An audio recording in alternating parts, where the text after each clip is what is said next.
জঙ্গলে নেমেছে ভয়ঙ্কর বিপদ। সকল সুন্দরবনবাসী নৌকা মাঝিদের উদ্দেশ্যে জানানো হচ্ছে, জঙ্গলে এক নীল দানবের উৎপাত বেড়েছে। সাবধান সাবধান সাবধান, জঙ্গলে নেমেছে ভয়ঙ্কর বিপদ। সকল সুন্দরবনবাসী নৌকা মাঝিদের উদ্দেশ্যে জানানো হচ্ছে, জঙ্গলে এক লাল দানবের উৎপাত বেড়েছে। কেউ কোনো পর্যটকদের নিয়ে বিষখালী থেকে কুমারঝাপি রেঞ্জের মধ্যে প্রবেশ করবে না। সেখানে পর্যটক ও মাঝিদের জন্য জানের ঝুঁকি আছে। ওদিকে যাওয়া কিছুদিন বন্ধ রাখতে হবে। যদি কেউ এই রেঞ্জের মধ্যে ধরা পড়ে, তাকে নৌকা সহ গ্রেপ্তার করা হবে, সঙ্গে 2000 টাকা জরিমানা করা হবে। রে বাবু মাঝি, ফরেস্টার থেকে কি বলছে এসব শুনছো? তাই তো দেখছি, এমনিতে দুটো পয়সা কামাতে পারছি না, তার উপর আবার জঙ্গলে নীল দানব। এমন চলতে থাকলে কি করে বাঁচবো আমরা, বল তো দেখি সাগর। ঠিকই বলছো বাবু মাঝি, আমাদের সুন্দরবনে একের পর এক বিপদ লেগেই আছে। কখনো ঝড়ের তাণ্ডব, কখনো বাঘের তাণ্ডব, আবার কখনো ডাকাতের তাণ্ডব। এভাবে কি বাঁচা যায়? কি আর করবেন বলেন, ফরেস্টার থেকে যখন মানা করে গেছে, তখন তো ওদিকে যাওয়াই চলে না। দুটো টাকা কামাতে গিয়ে শেষে জান নিয়ে টানাটানি বাঁধবে। একেবারে ঠিক কথা বলেছেন বাবু মাঝি, কিন্তু ওই নীল দানবটা আবার কি? সেটা তো বলতে পারবো না, গিয়ে একবার দেখে আসলে হতো। কিন্তু যাব কি করে? ওখানে গেলেই তো বলছে নৌকা সমেত আটক করবে। আরে বাবু মাঝি, ওই বিপদের মধ্যে না গেলেই হলো, হেতে এত ভয় পাওয়ার কি আছে?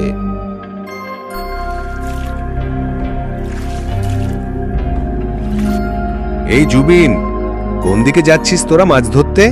আমরা বিষখালীর দিকে যাব বলে বেরিয়েছি। এই দুজন মিলে বিষখালীর দিকে যাচ্ছিস? তোদের সাহস তো কম না। একজনকে বাঘে ধরলে আরেকজনকে বাঁচাবি কি করে? বিষখালীর দিকে এখন যাস নে, ফরেস্টার থেকে কিছুক্ষণ আগে মানা করে গেছে। ওখানে এখন বেশ কিছুদিন ধরে যাওয়া মানা আছে। কোথা থেকে জানি একটা নীল দানব ঢুকেছে ওখানে। নীল দানব? দানব আবার নীল হয় নাকি? কি বলছো সব মাঝি ভাই? গাঁজা টাজা খেয়ে আছে নাকি? হ্যাঁ, নীল দানব? বন্ধ করো তোমার এই গাঁজাখুরি গল্প, এসব আমরা মানি না। আমার কথা শোন জুবিন, কুমারঝাপির দিকে বা বিষখালীর দিকে এখন খুব বিপদ, তুই বরং অন্য দিকে যা। আরে মামা চুপ করো তো তুমি। নীল দানব যখন বললে তখন তো দেখতেই হয়। যাই দেখি, গিয়ে দেখে আসি সে কেমন নীল দানব। এ নীল দানব আমি না দেখে ছাড়বো না। যা যা, মরে গে যা, আহাম্মক কোথাকার। যাবই তো। তোমার কথা শুনে বাড়ি গিয়ে ভয় পেয়ে না খেয়ে বসে থাকবো নাকি? রাখো তোমার নীল দানব, আমি গেলাম।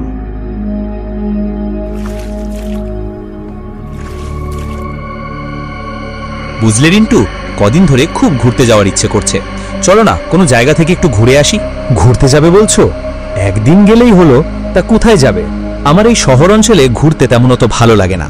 আমার ভালো লাগে গ্রাম, জঙ্গল, নদী, খাল, নৌকা, নদীর হাওয়া, এইসব। কোনো গ্রাম জঙ্গল এলাকায় গেলে একটু ভালো হয়। তা তোমার কি তেমন কোনো জঙ্গল জানাশোনা আছে? না ভাই, আমি তো তেমন কোনো জঙ্গল চিনি না। তবে শুনেছি রাঙামাটি আর উত্তরাঞ্চলে নাকি ভালো বড় বড় জঙ্গল আছে, সেখানে কোনো একটাতে গেলেই হয়। আচ্ছা, তোমার মামা গাড়ি বলছিলে তো সুন্দরবনে, সেখানে একবার গেলে কেমন হয়? মাথা খারাপ হয়ে গেছে নাকি যে সুন্দরবন জঙ্গলে যাব? আমার ভাই অত মরার ইচ্ছে নেই। কেন? ওখানে আবার কি হয়েছে? সুন্দরবন জঙ্গলে এখন কার উৎপাত বেড়েছে তাকে তুমি জানো? কার আবার? হয়তো বড় বড় কয়েকটা বাঘ থাকবে যারা মানুষ ধরে খায়, তার বেশি তো আর কিছুই নয়। বাঘ হলে তো ভালোই হতো, কিন্তু ওটা যে বাঘের থেকেও ভয়ঙ্কর। মামা কাল রাতে ফোন করে বলেছিল। কি? বাঘের থেকেও ভয়ঙ্কর? ওহ, এটা শুনে তো আমার কৌতূহল আরো বাড়ছে। এবার ওখানে যাওয়ার ইচ্ছেটা আরো বেড়ে গেল। চলো না একটু সুন্দরবন থেকে ঘুরে আসি। না ভাই, আমি ওখানে যাব না। ভেবে দেখো রিন্টু, সুন্দরবন আমাকে নিয়ে গেলে তুমি যত চাও তত মাল খাওয়াবো, তাও আবার বিদেশি। আমাকে বিদেশি মদের লোভ দেখিয়ে তুমি সুন্দরবনে বাঘের মুখে নিয়ে যেতে চাইছো? আমাকে দেখে কি তোমার মাতাল মনে হয়? আরে অত ভেবো না তুমি, অ্যাডভেঞ্চার সবার জীবনে দরকার। ঠিক আছে, এত করে যখন বলছো তাহলে চলো একদিন। তা কবে যাবে বলো? কালকেই। কালকেই? হ্যাঁ, কালকেই। ঠিক আছে, তাহলে কালকে সকাল সকাল রওনা দেব। আজ তাহলে এলাম আমি।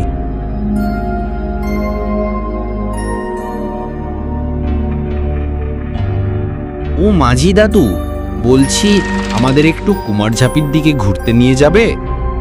তা কুমারঝাপির দিকে নিয়ে গেলে কত টাকা দেবে বাপু? তা আপনি কত টাকা নেবেন সেটা আগে বলুন। সাগর মাঝি, আপনি কি ভুলে যাচ্ছেন? কুমারঝাপির দিকে যাওয়া বারণ আছে। ওই জঙ্গলে কিন্তু নীল দানব আছে। ওর খপ্পরে পড়লে কিন্তু আর রক্ষে নেই, একেবারে হাড় মাংস চিবিয়ে খাবে। আরে রাখো তোমার বিপদ। এই, আপনারা চটপট উঠে আসুন তো নৌকায়। দাদু, ওখানে কোনো বিপদ হবে না তো? আরে ধুর, আমি আছি তো, অত ভয় পাচ্ছ কেন? ভাগ্য ভালো থাকলে ওই নীল দানবের সঙ্গে আমাদের দেখা হয়েও যেতে পারে। ঠিক আছে, চলো তাহলে।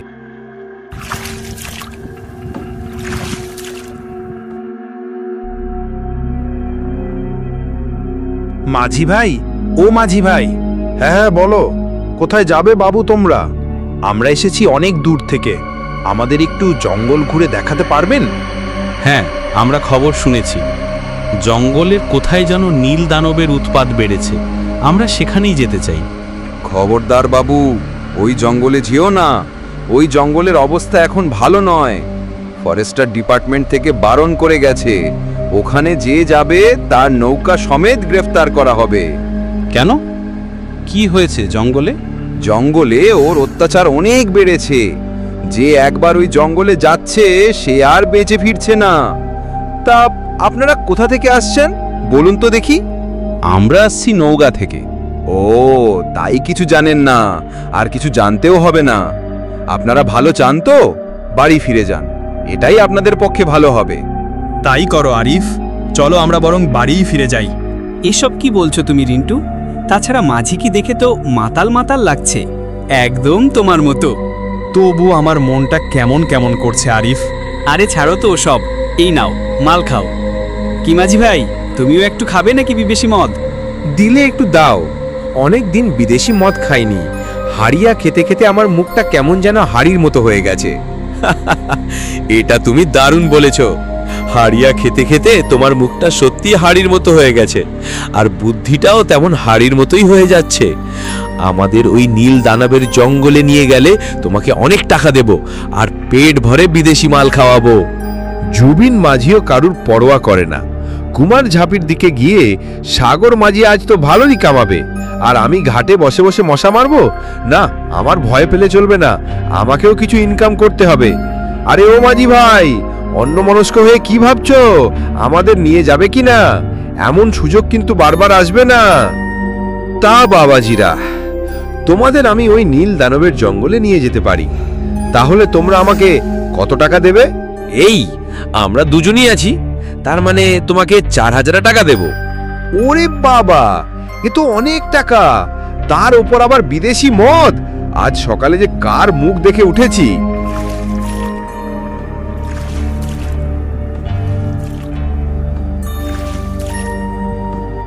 এই নাও বাবুরা, এই সেই জঙ্গল, এখানেই সেই নীল বাঘ থাকে। কিন্তু বাবু, দয়া করে পাড়ে যাওয়ার চিন্তা ভাবনা করবেন না, তাহলে কিন্তু জান নিয়ে ফিরতে পারবেন না। পাড়ে যাব না মানে অত দূর থেকে ঘুরতে এসে জঙ্গলের মুখে এসে ভয়ে পালিয়ে যাব? কখনোই নয়। দেখেছো রিন্টু, কত সুন্দর নিরিবিলি জায়গা। চলো না ওখানে গিয়ে একটু পেগ মেরে আসি। ওরে বাবা, জঙ্গলের ভিতর ঢুকে মাল খাবে বলছে? নেশা হয়ে যদি ওখানে পড়ে থাকো তবে কে আনতে যাবে তোমাদের? আমি কিন্তু বাবা জঙ্গলের ভিতরে ঢুকতে পারবো না। তোমাদের এত বারণ করছি, তবুও তোমরা যেতে চাইছো। গেলে যাও, আমি এখানেই দাঁড়িয়ে আছি। আরে হ্যাঁ হ্যাঁ, তোমাকে যেতে বলছি না আমাদের সঙ্গে, তুমি এখানেই থাকো, কিন্তু চলে যেও না যেন আবার আমাদের রেখে। আর আমরাও একটু ভেতরে গিয়ে নিরিবিলি জায়গায় আয়েশ করে খেয়ে আসি। ঠিক আছে বাবুরা, আপনারা যান, আমি এখানেই আছি।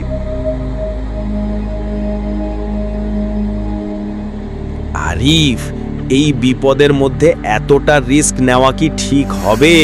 আরে জীবনে রিস্ক না নিলে হয় নাকি? হতেও তো পারে সবাই মিথ্যা কথা বলছে, বা এখানে বাঘের ভয় দেখিয়ে কোনো 2 নম্বরই কাজ চলছে। ব্যাপারটা যদি আমাদের চোখে আসে তাহলে কিন্তু আমরা সবার চোখে হিরো হয়ে যাব, সেটাও একবার ভাবো। ঠিক আছে, আমি যেতে পারি, তবে তোমাকে আমার আগে আগে থাকতে হবে। আমি তোমার পিছনে থাকব, কারণ লোকের মুখে শুনেছি আগে গেলে বাঘে খায়। আরে হ্যাঁ হ্যাঁ, তুমি পেছনেই থেকো। আমি ভালো করেই জানি তোমার বুকের পাটায় অত জোর নেই। আচ্ছা চলো তাহলে। তবে একটা কথা মাথায় রেখো, বিপদ বুঝলেই কিন্তু আমি পালিয়ে নৌকায় চলে আসব। আচ্ছা ঠিক আছে, চলো তো এখন।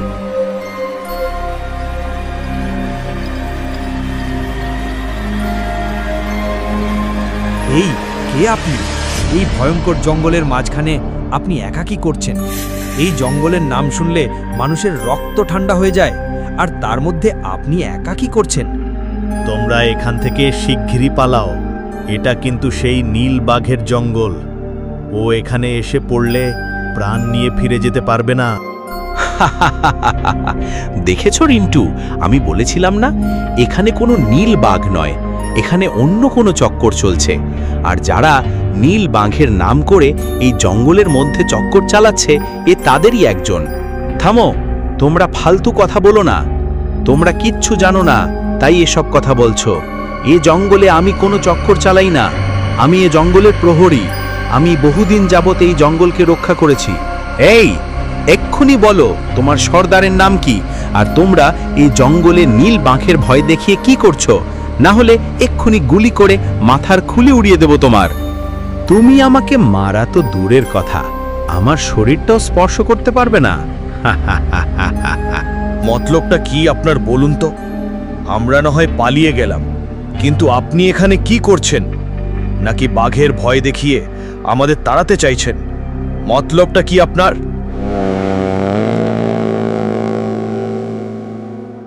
এ তো কোনো বাঘের গর্জন বলে মনে হলো, তাই না আরিফ? সত্যি করে বল তো তুমি, এটা কি সেই নীল বাঘ, নাকি তোমাদের কোনো কারসাজি? সেটা আমায় জিজ্ঞেস না করে পেছনে তাকিয়ে দেখো।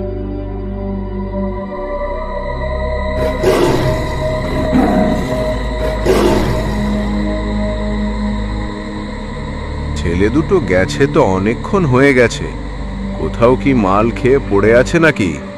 ছেলে দুটো যেমন একরখা, কেননা সেই নীল বাঘের খপ্পরেই পড়ল। এ কি, এত জোরে বাঘের গর্জন? তাহলে ওদের তো মনে হয় কোনো বিপদ হয়েছে। হায় হায় হায় হায়, মনে হয় ছেলে দুটো আর রক্ষা পায়নি। এই তো একটা ছেলে এদিকে ছুটে আসছে। মাঝি ভাই, এক্ষুনি এখান থেকে চলুন। আমার বন্ধু আরিফকে মেরে ফেলেছে ওই নীলবাগে। তাড়াতাড়ি উঠে আসেন বাবু, তাড়াতাড়ি উঠে আসেন। আমি বারবার মানা করেছিলাম ওদিকে যেতে, তাও তো তোমরা কেউ আমার কথা শুনলে না।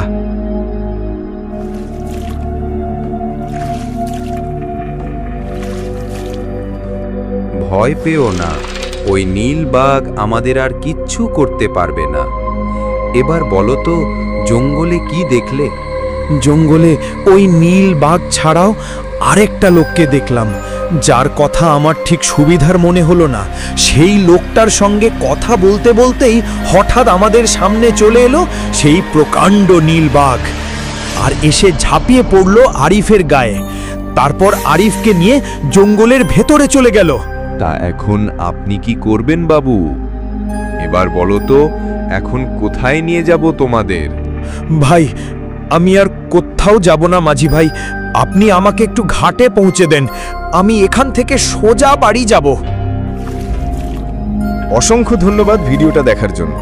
ভিডিওটা ভালো লাগলে একটা লাইক করতে আর একটা সাবস্ক্রাইব করতে ভুলবেন না।